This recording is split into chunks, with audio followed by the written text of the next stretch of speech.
Olá, esta é a primeira edição do Repórter UFMA, o telejornal laboratório produzido pelos alunos de jornalismo da Universidade Federal do Maranhão, Campus Imperatriz.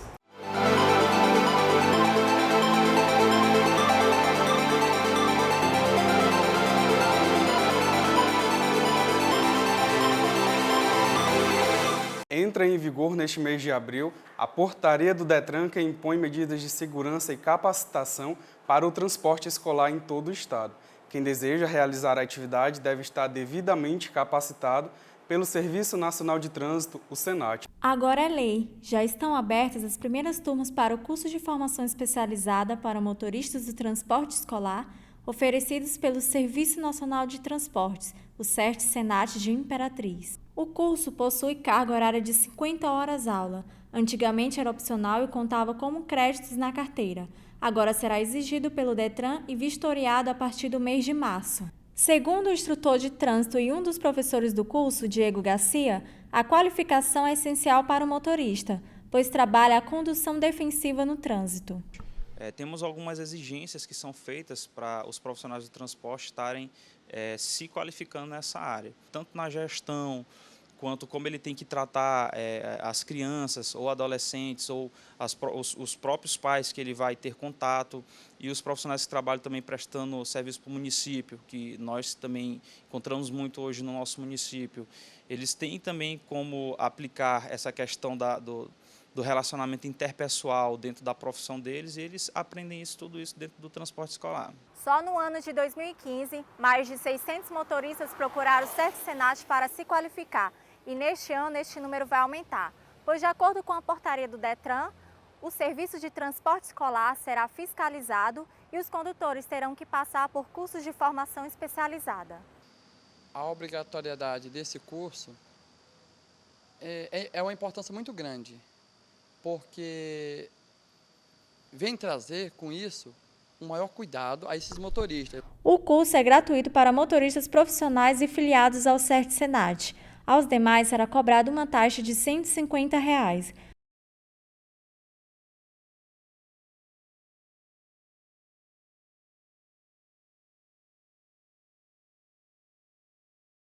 Pede, não só o SERT, na verdade, o próprio Código de Trânsito Brasileiro pede, a própria legislação específica do transporte escolar exige que eles tenham 21 anos de idade e não possuam nenhum tipo de crime que venha a estar vinculado ou à violência com crianças, ou qualquer tipo de crime, e que eles iam estar habilitados a partir da categoria D. A partir deste mês, o projeto Arte e Cidadania nas Escolas volta a visitar as instituições públicas de ensino de Imperatriz. A iniciativa é organizada pelo cantor e compositor Zeca Tocantins e visa levar atividades culturais e cidadãs aos estudantes. Além de diversão e arte, o projeto proporciona que os alunos aprendam noções de ética e cidadania com o juiz de direito Delvan Tavares. Mais informações na sede da Fundação Cultural, localizada na Rua Luiz Domingues, número 650, Centro. Um abrigo, um lençol limpo e até direito a todas as refeições.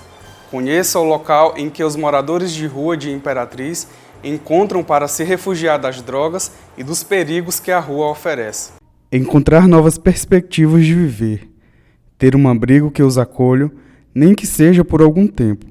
É assim que os moradores de rua de Imperatriz encontram no centro de referência especializado para a população em situação de rua, mais conhecido como Centro Pop, um lugar de acolhimento e de esperança para um futuro melhor. O Centro Pop, ele funciona no processo de resgatar os moradores que estão em situação de rua.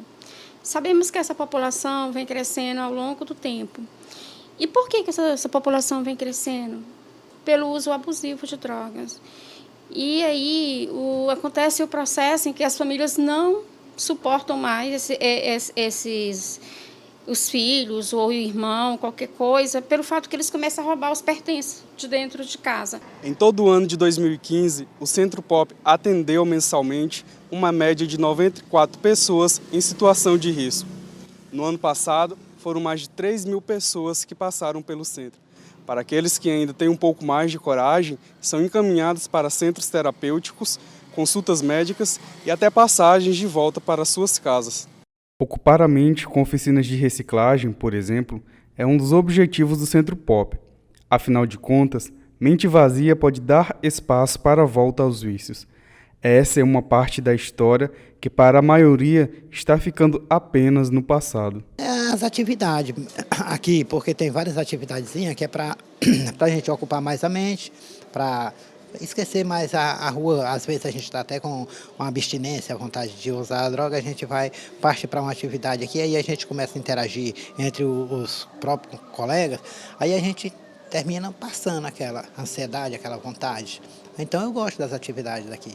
Segundo a coordenação do Centro Pop, em Imperatriz existe uma média de 80 pessoas que vivem em situação de risco em toda a cidade. Elas são homens, mulheres e crianças que podem ser encontradas nos bancos das praças ou em qualquer via pública e são submetidas a condições precárias de vida. Então aqui o Centro Pop ele acolhe as pessoas em situação de rua, começa com o atendimento inicial na recepção, depois toma um banho, ou almoça, dependendo do horário, faz alguma refeição e nós atendemos eles aqui na sala, atendimento psicológico e social. Muitos desses moradores de rua, quando finalizam sua estadia no centro de referência, preferem ir para outras cidades ou outros países, como já aconteceu após a recuperação da dependência química. O principal é o recomeço de uma nova trajetória. Já o passado é apenas uma lembrança do que fica como lição de vida. Porque a rua oferece muita coisa ruim e não é fácil para a gente sobreviver na rua. Então aqui para a gente é uma maneira da gente se refugiar das drogas e refletir na vida para pegar e decidir sair mesmo, porque não é fácil.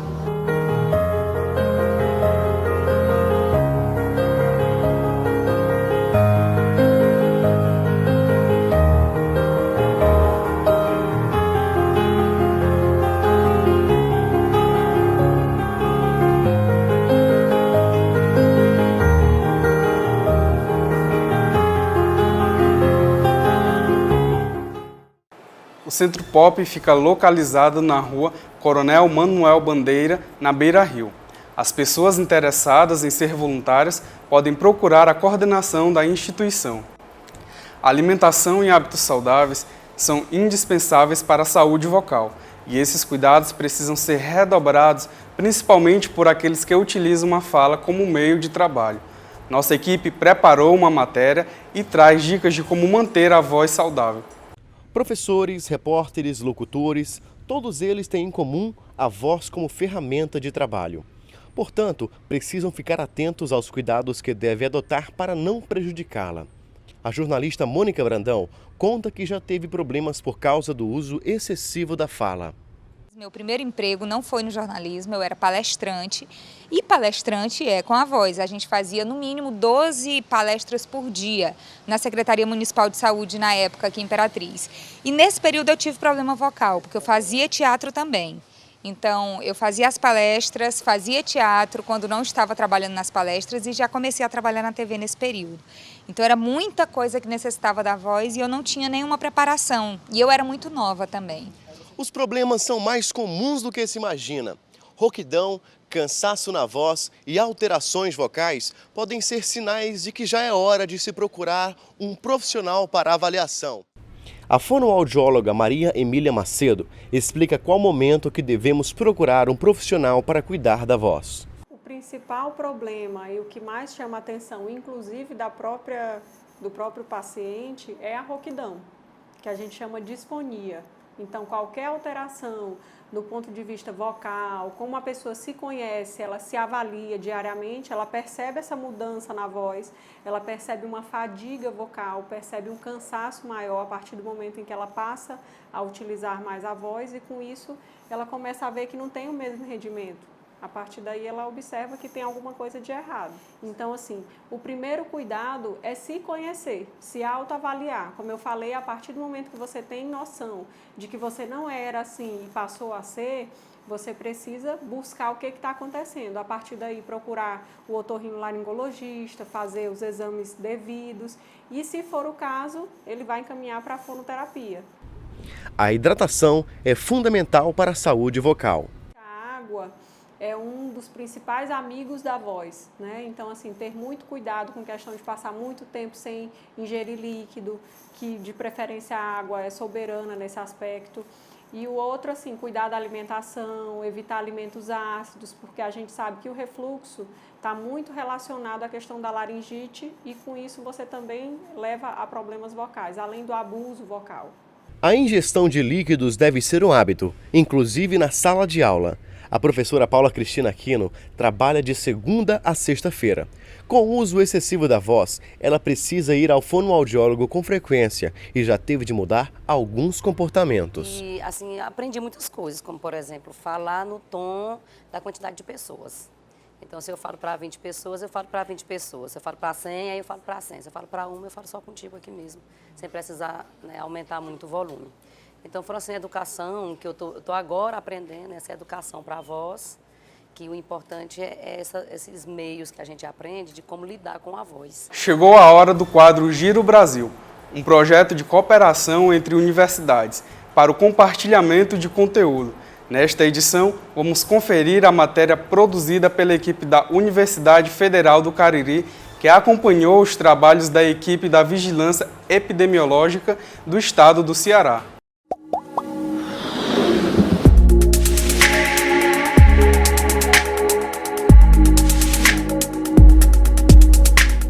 Hoje a nossa reportagem chegou cedo às ruas para acompanhar o trabalho de uma das 13 equipes de agentes de endemias de Juazeiro do Norte.